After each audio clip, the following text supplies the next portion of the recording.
नुस्खों को मैं आपके सामने मैं बांटूंगा, उसको आप गौर से आप सुन के यहाँ से जाएंगे। सारे हकीमों के नुस्खे अपने अपने होते हैं, मगर सारा नुस्खा हकीमों का कुछ न कुछ फ़ायदा देता है, और ज़्यादातर इंसान का अपना बनाया हुआ नुस्खा वह कमज़ोरियों से लबरेज होता है। क्योंकि इंसान कमज़ोरियों का पुतला है, हम लोग कमज़ोर हैं। नींद हमारी कमज़ोरी है, भूख हमारी कमज़ोरी है, हमारे पेट में जो गलाजत है वो हमारी कमज़ोरी है, नाक से जो बलगम बहता है वो मेरी कमज़ोरी है, और फिर हमारे कान भी कभी कभी बहते हैं वो कमज़ोरी है, कभी अब आँख बहती है वो भी मेरी कमज़ोरी है। यानी ये सारी हमारी कमज़ोरियाँ हैं। मैं बहुत एक लाख रुपए का कपड़ा पहना हुआ हूँ, मगर जब नाक बहने लगती है तो आसपास के सारे लोगों को मुझसे नफरत हो जाती है।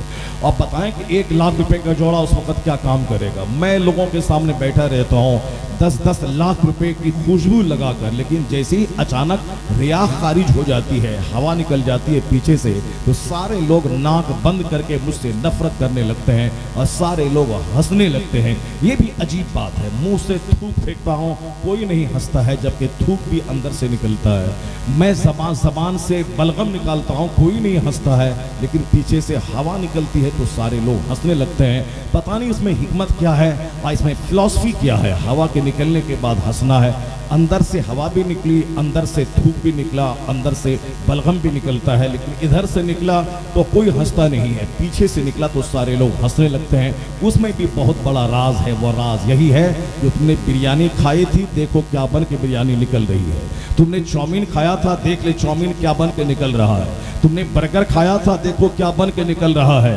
तुमने बहुत कीमती गजाओं की खातिर तुमने मार धाड़ की थी, और देख वो कीमती गजा, वो रसगुल्ला, वो चमचम और साहब वो रसमलाई क्या बन के निकल रही है। उस रसमलाई जब तक जबान पे है तब तक वो उसका टेस्ट है, लेकिन जब पेट के अंदर जाए तो सूखी रोटी और रसमलाई दोनों का अंजाम एक ही है, और वो अंजाम है गिलासत बनकर कभी हवा बन के निकलना और कभी गिलासत बन के निकलना। तो उस चीज़ को देख के तूने जो इस्तेमाल किया था वो क्या बन के निकल रहा है। तो उसके लिए जिंदगी नहीं है कि उसी खाने की खातिर मैं जिंदा रहूं। जिंदगी उसके लिए नहीं कि हमेशा अच्छी अच्छी ग़िज़ाएं मैं तलाश करता रहूं। जिंदगी वो है कि उधर तो गिलासत निकलेगी, लेकिन जब तू भूखा रहेगा और अल्लाह की खातिर जब तू भूखा रहेगा तो फिर बदबू नहीं निकलेगी, बल्कि वह बुखारात दबेंगे, सीना रोशन होता चला जाएगा, दिमाग रोशन होता चला जाएगा। जहां पेट खाली रहा दिमाग हिकमत का समंदर बन जाता है। जहाँ पेट खाली रहा दिल रोशन होने लगता है। जहाँ पेट खाली रहा आदमी का जिस्म हल्का फुल्का होने लगता है। जो ज्यादा खाता रहेगा वो अपनी सेहत से हाथ धो बैठे, और जो कम खाएगा यकीन जाने के खाएगा कम, अल्लाह उसे सेहतमंद बना देगा। सेहतमंद बनने का शानदार नुस्खा है कि बंदा वो अच्छा कम खाए और कम बोले और कम सोए। इसी तरह मैं बहुत सारी बातें मैं आपको बताने वाला हूँ, चूँकि आज ज़रूरत है कि हमारे लोग सेहतमंद बने। नौजवानों का सेहतमंद रहना ज़रूरी है। क्यों ज़रूरी है? आला हजरत ने क्या लिखा है, वो कहते हैं कि हज मबरूर का बदला तो जन्नत है।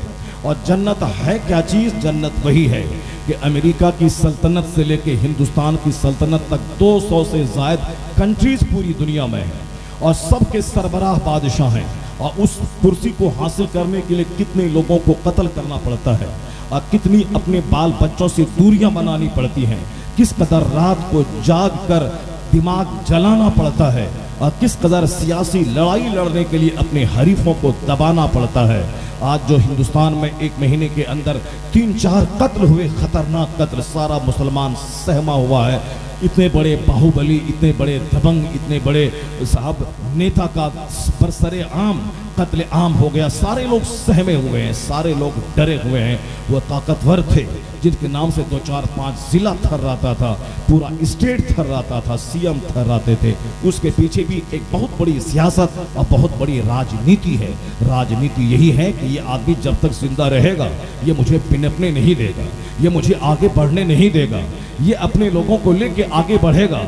इसलिए इसको डैमेज करना है, अपनी सियासी कैरियर को आगे बढ़ाना है, तो इसे रास्ते से हटाना पड़ेगा। तो राजनीति की कुर्सी पर जाने के लिए बेशुमार कत्ल करना पड़ता है। आज की तारीख में, पहले ज़माने में शराफत बढ़ानी होती थी, खिदमत बढ़ानी होती थी। जो मानवता की सेवा करेगा वही सरदार होगा, जो कौम की खिदमत करेगा वही हाकिम बनेगा। और आज भाई जो कौम का जितना कसाई होगा, जितना कटाई करेगा, वो उतना ही ज्यादा वो प्रधानमंत्री की कुर्सी और फिर वो मुख्यमंत्री की कुर्सी पर बैठेगा। वरना अगर जरा भी शर्म आती तो हिंदुस्तान में जितने भी गलत छवि के नेता हैं, जो डकैत थे पहले, जो शराबी थे पहले, जो कातिल थे पहले, जो मर्डरर थे पहले, अगर शर्मो हया मौजूद है यहाँ की पब्लिक में भी, तो उन डकैतों को अपना रहनुमा कभी न चुने, उन कातिलों को अपना रहनुमा कभी नहीं बनाए, उन डकैतों को कभी सियासत की कुर्सी पर न बैठाए। जो डकैत, जो नेता नहीं था, डकैत था, वो नेता बनने के बाद सियासत की आड़ में कितना कत्ल करेगा, कितनों को तबाह करेगा। लेकिन ये हिंदुस्तान की विडंबना है, ये हिंदुस्तान की ट्रेजेडी है कि बड़ा नेता बनने के लिए उससे पहले गुंडा बनना पड़ता है, उससे पहले समाज को डराना पड़ता है, उसके पहले 2 4 10 आदमी को कत्ल करना पड़ता है, उससे पहले अपने घर में एक कसाई खाना बनाना पड़ता है। और जहां उसको आंख कोई दिखलाए 2 4 गुर्गे को भेजकर बुला के उसको 4 अंगुल छोटा करना पड़ता है, तब सारा इलाका डर से उसको वोट देता है। नहीं वोट देगा तो तेरा घर उजाड़ देगा, नहीं वोट देगा ये तेरे जवान बच्चों को किडनैप करके कत्ल कर देगा, नहीं वोट देगा तो तेरे बच्चे जो स्कूल जाते हैं उसको किडनैप करके कत्ल कर देगा। तुमने शुरुआत पहले से की थी तो आज क्यों घबराता है, आज क्यों परेशान होता है? हिंदुस्तान की डेमोक्रेसी का सहारा लेकर गुंडा और बाहुबली बैठ गए, वजारत की कुर्सी पर बैठ गए, मिनिस्टर की कुर्सी पर बैठ गए, और आज तुम कहता है कि जुल्म जब बढ़ा है तब यह फैसला आसमान से हुआ है। बाहुबली तो हर पार्टी में मौजूद है, हर पार्टी में मर्डरर मौजूद है, हर पार्टी में कातिल मौजूद है। जब कातिल उस दूसरी तरफ है और इधर कातिल है, यही कातिल क्यों नजर आया? इसलिए कि तुमको डर सा लग रहा है, न जाने यह कातिल बहुत सारे लोगों को साथ लेके चलेगा, इसलिए उस कातिल को डैमेज करना है। वरना कत्ल, डकैती सब कोई भी करे बुरा है, डकैती कोई भी करे ये काम बुरा है, कत्ल कोई भी करे ये काम बुरा है, चाहे मुसलमान करे चाहे गैर मुस्लिम करे, जो भी जुल्म करे वह जुल्म बुरा है। मगर वहां भी 2 आंख नहीं रखना पड़ेगा, 1 आंख से फैसला करना पड़ेगा। ये हिंदुस्तान है, हिंदुस्तान के नेता को उस कुर्सी पर जाने के लिए बहुत सारी रुकावटों को दूर करने जाना पड़ता है। लेकिन इसी दुनिया में देखा गया एक हाकिम कैसा था, सारा मदीना सोया है, वह रात के वक्त में उठ करके गली में घूम रहा है और कहता है कि कौन मुसीबत ज़दा कहाँ है, किसके घर से कराहने की आवाज आ रही है, कहाँ किसके घर से तड़पने की आवाज आ रही है। तुमने जिस इस्लाम को बदनाम करना चाहा, तुमने जिस इस्लाम को आतंकवाद और टेररिज्म से तुमने जोड़ना चाहा है, तुमने इस्लाम पढ़ा भी है, तुमने इस्लामिक हिस्ट्री देखी भी है, तुमने कुरान हदीस का मुताला भी किया है, नहीं किया है तुमने सिर्फ मुसलमानों को कमजोर समझकर इस पर दहशतगर्दी का लेबल लगा दिया है। मुसलमान वाकई कमजोर है, हमारे पास दौलत नहीं है, हमारे पास इत्तेहाद नहीं है, हमारे पास यूनिटी नहीं है। इसी हिंदुस्तान में मुट्ठी भर एक बरादरी है सिखों की, उसके पास बेपनाह दौलतों की फरावानी है, हीरो कंपनी उसके पास, एवन कंपनी उसके पास, तमाम टेक्नोलॉजी उसके पास, पंजाब में सबसे बड़ा गेहूं की खेती का भंडार उसके पास, और जितने भी पार्ट्स पुर्जे हैं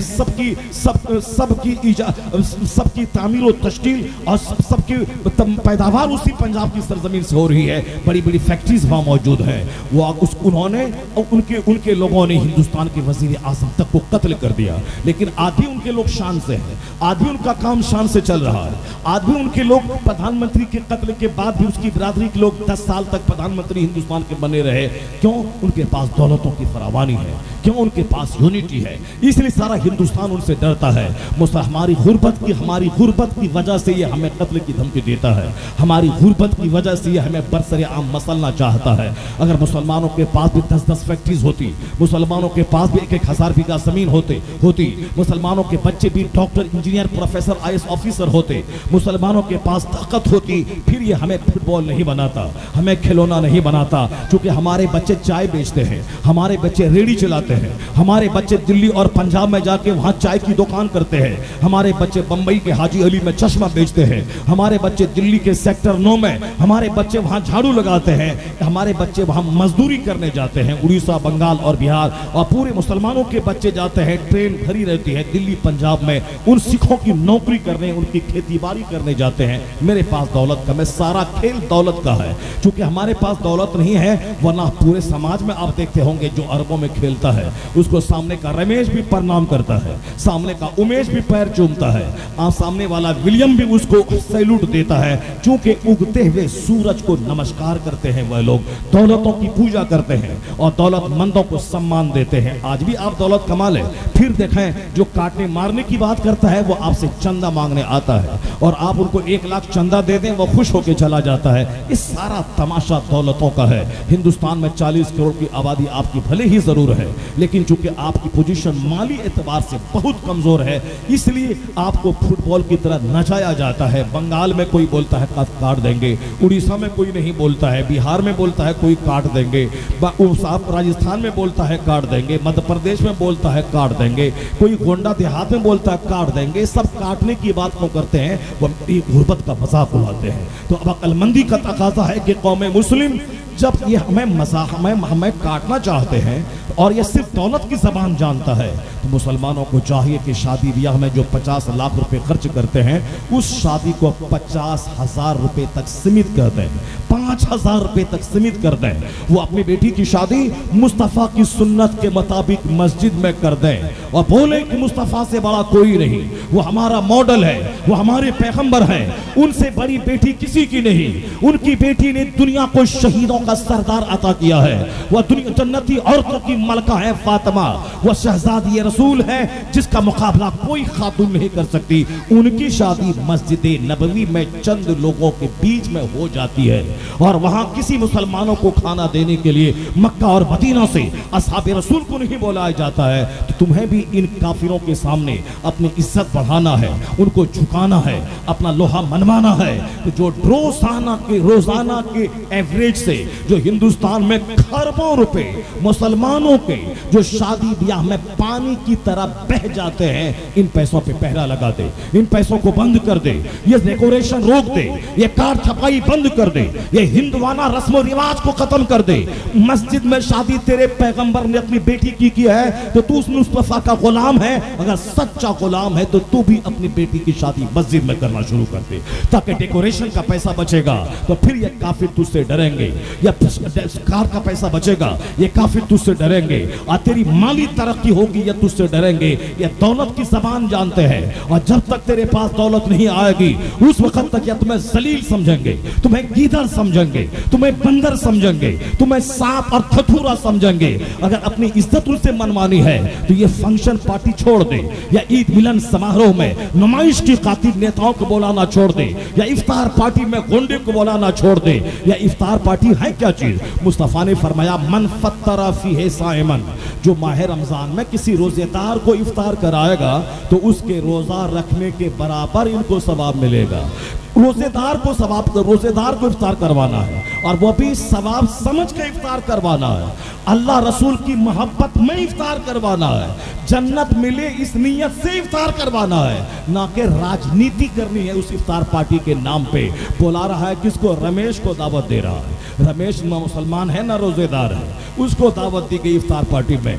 उमेश को बुलाया गया, दारोगा जो 24 घंटे झूठ बोलता है उसको इफ्तार पार्टी में बुलाया गया है, और जो मर्डरर कातिल डकैत है इलाके का उसको बुलाया गया। और ये सारे लोग रुमाल और टोपी बांध के इफ्तार पार्टी में आ गए। समाज के वो गरीब जो कभी कभी संतरा खाते हैं, जो कभी कभी अनार का जूस पीते हैं, जो कभी कभी शानदार ग़िज़ा खाते हैं, उन गरीबों को बुलाना था जो रोजेदार है। नहीं, वो डकैतों को बुलाया गया, चोरों को बुलाया गया, झूठों को बुलाया गया, झूठ बोलने वाले दारोगा और पुलिस को बुलाया गया। या नाम है इफ्तार का और काम है राजनीति का, काम है सियासत का।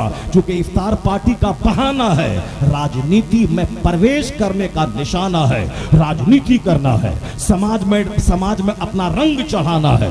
नाम है इफ्तार पार्टी का, और दारोगा को दावत इसलिए दी गई ताकि कल मैं समाज का कोई काम लेके जाऊंगा, वह दारोगा जब खाएगा पेट भरेगा तो आंख जरूर लजाएगी और वह मुझको देख करके वह मेरा काम कर देगा। तो इफ्तार पार्टी का नाम क्यों ले रहा है? ईद ईद मिलन का नाम क्यों ले रहा है? ईद मिलन समारोह का नाम तो ईद वो वहां कर जहां रोजेदारों को बुलाया जाए, उनको गले में फूल माला पहनाया जाए, उनको इज्जत दिया जाए। वो 6-6 साल का बच्चा जो रोजा रखा है, वो 7 साल की बच्चियां जो रोजा रखी हैं, उन नन्हे रोजेदार को बोला और दुनिया वालों को देखा कि 15-15 साल के आदमी रोजा न रख पाए और ये 7 साल का बच्चा 30 रोजा रख के दिखा दिया है। उसको शाल दिया पहनाया जाए, उसको फूल माला डाला जाए, उसको इनाम दिया जाए ताकि सामने बैठने वाले सारे बच्चों को हौसला मिले कि अगले साल जब रमजान आएगा तो मैं भी रोजा रखूंगा, मुझे भी इनाम मिलेगा। वह पहले इनाम के शौक में रोजा रखेगा और जब बाद में पता चलेगा कि रोजे का बदला जन्नत है तो फिर वह जन्नत के शौक में रोजा रखेगा,